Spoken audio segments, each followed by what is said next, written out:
Decían que era un padre ejemplar, que su hija lo adoraba, que los domingos cocinaba asado y arreglaba bicicletas para los niños del barrio. Pero una tarde el aire cambió. Un olor espeso, metálico, empezó a salir del garaje de Javier Mendoza. ¿Cómo puede el amor convivir con el horror? Cuando la policía abrió aquella puerta oxidada, no encontraron herramientas ni motores, sino cuerpos envueltos en bolsas negras, alineados como si esperaran su turno para volver a hablar. Nadie gritó. Solo el zumbido de las moscas llenó el silencio mientras el mito del Padre Perfecto se deshacía ante los ojos de todos. Antes de esa noche, nadie lo habría imaginado. Javier Mendoza era el primero en saludar, el que ayudaba con los autos, el que regalaba juguetes reparados. Lucía creía vivir una vida normal, y Sofía lo miraba con la admiración de una hija que nunca dudó. Pero detrás de esas paredes, el garaje era un santuario del silencio. Allí, cada herramienta tenía un propósito, y cada ruido de motor ocultaba un grito que nadie escuchó. A veces, los monstruos no se esconden, solo trabajan con la puerta cerrada. Cada mañana, el ritual era el mismo. Café, beso en la mejilla, salida puntual al taller. Nadie notaba las manchas en su overol o las noches en que el garaje quedaba encendido hasta tarde. Javier era un hombre metódico, y el orden era su máscara. En su mente, el mal se justificaba como un trabajo más, una tarea silenciosa que debía cumplirse con precisión. Así construyó su doble vida, el hombre amable del barrio y el artesano del horror. Lucía recordaría después los pequeños signos, el olor extraño, las horas de encierro, la mirada perdida. Pero el amor también ciega. Sofía, en su inocencia, solo veía a un padre cansado. Nadie sospechó que bajo la rutina familiar se escondía el último refugio del miedo.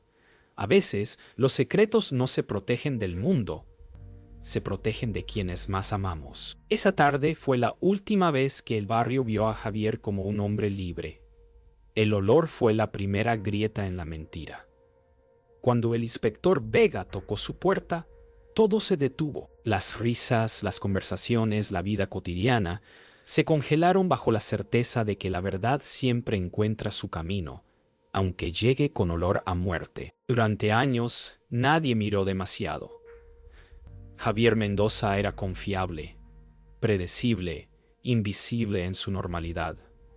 Pero el mal rara vez grita, susurra. Vecinos recordaron los ruidos en la madrugada, los autos que llegaban y nunca salían, los candados nuevos cada mes. Lucía, atrapada entre el amor y la negación, prefería creer en el cansancio antes que en el crimen. Y así, la rutina se convirtió en el disfraz perfecto. El asesino no necesitó esconderse. Bastó con comportarse como todos. En su taller, la rutina era precisa, casi ceremonial. Cada herramienta tenía su lugar, cada trapo su doblez exacto.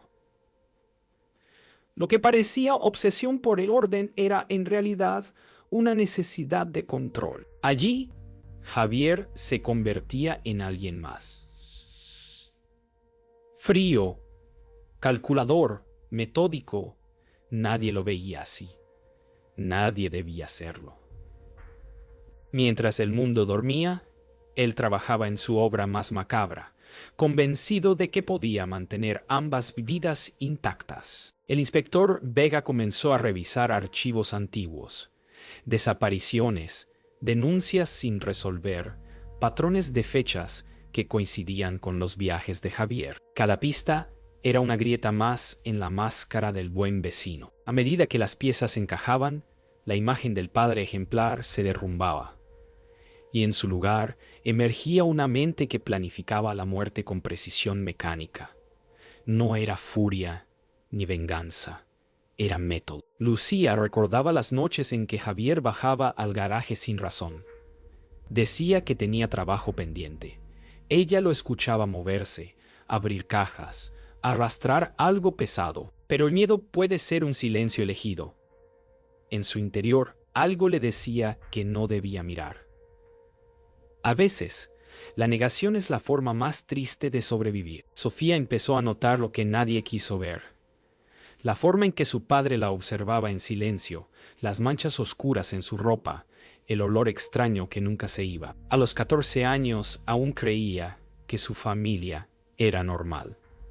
Pero el miedo tiene instinto, y el suyo empezó a despertarse. Cuando trató de abrir la puerta del garaje, él solo sonrió y cambió el candado. El olor fue lo primero. Los vecinos pensaron que era un animal muerto, pero cada día se hacía más fuerte, más denso, hasta que alguien llamó a la policía. Aquella noche el aire se volvió pesado, como si la casa misma supiera lo que ocultaba. Javier llegó tarde, fingiendo calma, mientras Lucía lo observaba con un miedo que ya no podía esconder. El inspector Vega, siguiendo un instinto, ordenó abrir el garaje. Nadie estaba preparado para lo que verían cuando el candado cayó. El inspector intentó hablarle con calma, pero Javier no respondía. Solo observaba la puerta del garaje, inmóvil, como si supiera que detrás ya no quedaba escapatoria. Cuando los agentes forzaron el candado, el silencio se quebró con el chirrido del metal. El hedor los golpeó primero. Luego vino el horror. Las luces iluminaron bolsas negras, restos humanos, fragmentos de ropa infantil. Por primera vez, Javier bajó la mirada. La verdad finalmente había salido a respirar. Lucía cayó de rodillas al ver el interior. No gritó, no lloró, solo miró a Javier buscando un gesto, una mentira que deshiciera la pesadilla. Pero él no dijo nada. En su rostro no había rabia ni tristeza, solo vacío. Sofía corrió hacia la calle, temblando, mientras los policías acordonaban el lugar. Esa noche, el hogar dejó de existir. Todo lo que alguna vez fue amor se convirtió en un eco hueco dentro de un garaje lleno de muerte. Los peritos comenzaron a trabajar en silencio. Cada bolsa numerada, cada fragmento fotografiado. El inspector Vega no podía apartar la mirada del orden meticuloso con que todo estaba dispuesto. Era una escena que hablaba de control, no de furia. El asesino no actuó en un arrebato. Planificó cada detalle como si montara una máquina perfecta. En ese instante, Vega entendió que no estaba frente a un loco, sino frente a alguien que había hecho del mal una rutina. Cuando lo subieron al coche patrulla, Javier no opuso resistencia. Solo pidió ver a su hija. Sofía no estaba. Lucía permanecía inmóvil, incapaz de pronunciar palabra. Afuera, la lluvia borraba las huellas en el suelo, como si el barrio intentara olvidar. Pero hay cosas que no se borran. El olor, las imágenes, la certeza de haber vivido junto al infierno sin reconocerlo. Esa fue la última vez que alguien vio a Javier Mendoza sonreír. La casa fue sellada durante semanas.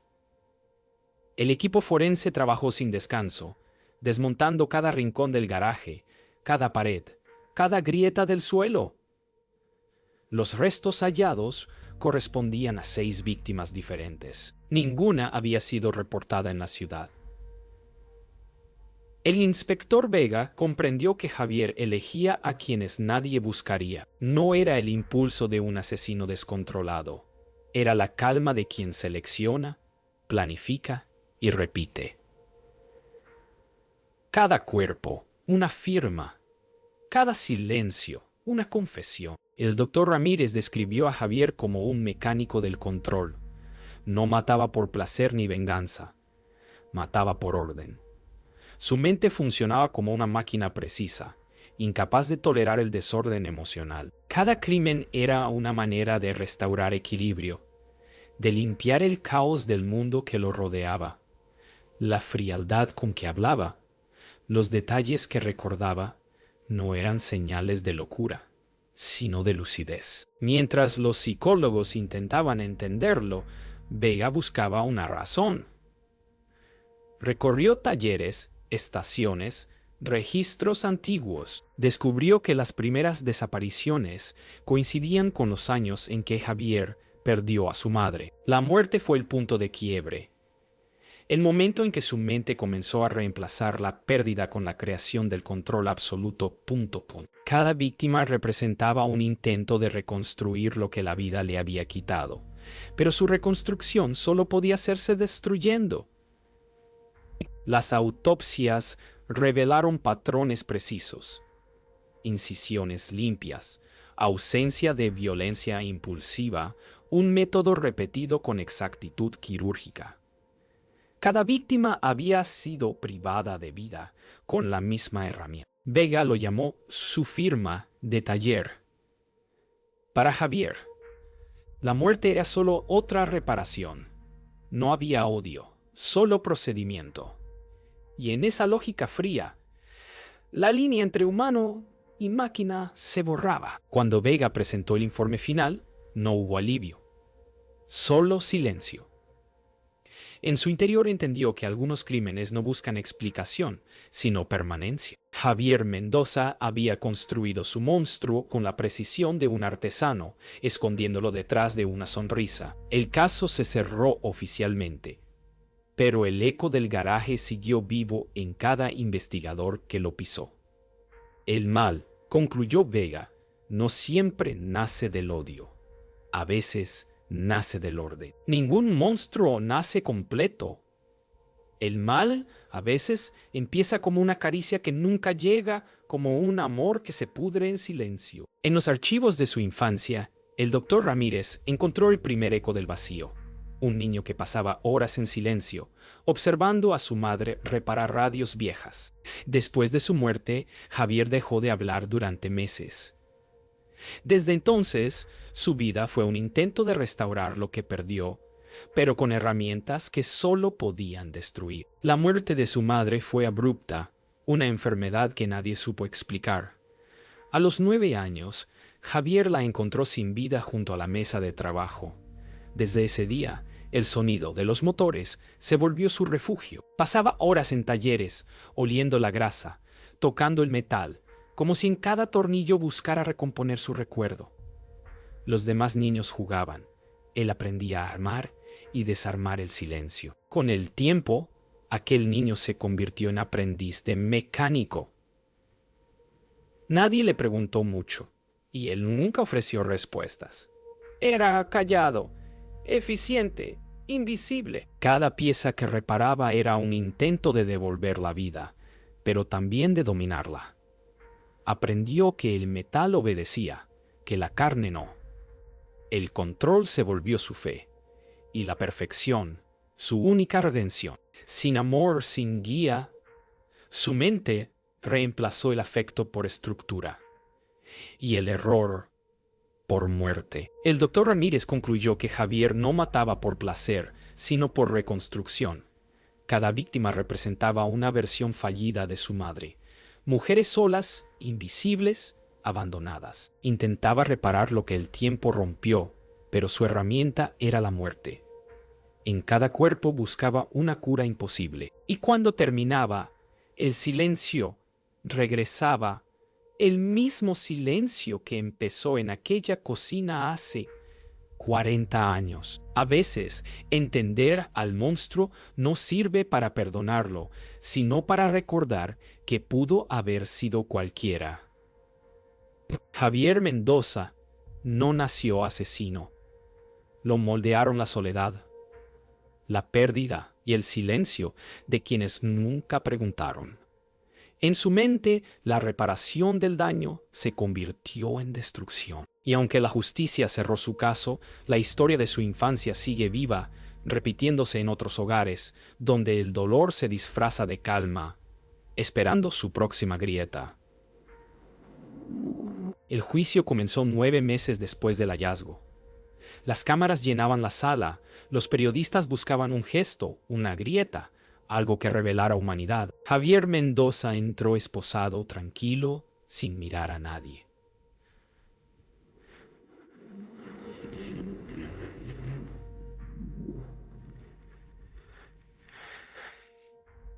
Lucía estaba allí, con el rostro demacrado, y Sofía, escondida tras ella, evitaba alzar la vista. En la voz del fiscal no había furia, solo el peso de los hechos.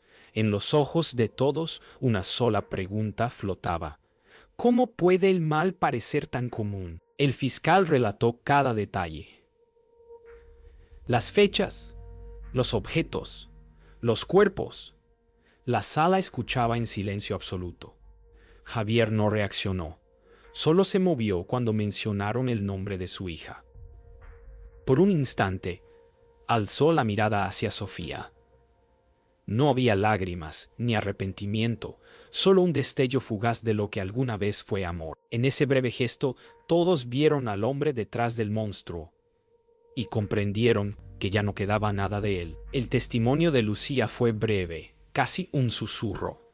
Dijo que lo amó, que confió en él y que aún hoy no entiende en qué momento dejó de conocerlo. Sus palabras rompieron la frialdad del tribunal. El silencio posterior fue más pesado que cualquier sentencia. El rostro de Javier permaneció inmóvil, pero sus manos, por primera vez, temblaron sobre la mesa. El mito del control se derrumbaba, y con él, su última máscara. El doctor Ramírez declaró que Javier no era un loco, sino un hombre sin empatía, atrapado en su necesidad de control. Explicó que la ausencia de culpa no era redención, sino vacío. Sus palabras sellaron el destino del acusado. La defensa guardó silencio. No había argumento posible. En ese instante, el asesino dejó de ser misterio y se convirtió en símbolo. El reflejo oscuro de una sociedad que no escucha los silencios. Cuando el juez pronunció la cadena perpetua, Javier solo asintió. Ningún grito, ninguna súplica. Afuera, el público aplaudió, buscando justicia en el ruido. Pero dentro de la sala solo quedó el silencio. Lucía abrazó a Sofía y ambas lloraron sin mirar atrás. El inspector Vega observó la escena desde un rincón. Sabía que la justicia había hablado, pero también que el mal no desaparece con una sentencia. Solo cambia de forma, esperando su próximo disfraz. Pasaron los años. La casa de los Mendoza fue vendida, el garaje demolido. Los vecinos prefieren no hablar del tema, aunque todos recuerdan el olor. Lucía se mudó a otra ciudad con su hija, intentando borrar los recuerdos, pero algunos lugares no se abandonan, se llevan dentro. Sofía creció con la sombra de un apellido que nadie olvida, y cada vez que alguien menciona su historia, vuelve la misma pregunta. ¿Cómo puede el mal parecer tan cotidiano? El inspector Vega se jubiló poco después del caso. Nunca volvió a hablar públicamente de Javier Mendoza, pero cada vez que revisa sus viejos informes, el recuerdo vuelve con la precisión de un reloj roto. Dice que el silencio del garaje todavía lo acompaña en sueños, que a veces despierta oliendo el metal oxidado. Hay crímenes que no terminan con un arresto, solo aprenden a esperar. En prisión, Javier Mendoza se volvió un nombre más en los registros. No habló con nadie, no pidió visitas. Pasaba las horas mirando la pared, como si esperara que el concreto le devolviera una respuesta. Un guardia contó que solía dibujar líneas con el dedo sobre la mesa, una y otra vez, midiendo el espacio entre ellas. Aún buscaba orden incluso en su encierro, porque para algunos la cárcel no castiga, solo prolonga el ritual. Sofía, ya adulta, evita hablar de su padre. Cambió de apellido, estudió psicología y aprendió a escuchar el dolor de otros. A veces, en el silencio de su consultorio, cree escuchar un leve zumbido, como el de un motor antiguo. Entonces recuerda el garaje, las noches sin sueño, el olor del aceite. No puede huir de su historia, pero aprendió a mirarla sin miedo, porque sobrevivir también es una forma de justicia. El caso Mendoza se convirtió en documental, en noticia, en advertencia. Pero más allá de los titulares, queda la lección. El mal no siempre se esconde en la oscuridad. A veces vive entre nosotros, disfrazado de rutina, esperando ser descubierto. Lo verdaderamente aterrador no fue lo que hizo Javier, sino todo lo que permitió que lo hiciera. Porque el silencio, ese que nadie quiso romper, fue su mejor cómplice. Y ese eco aún resuena.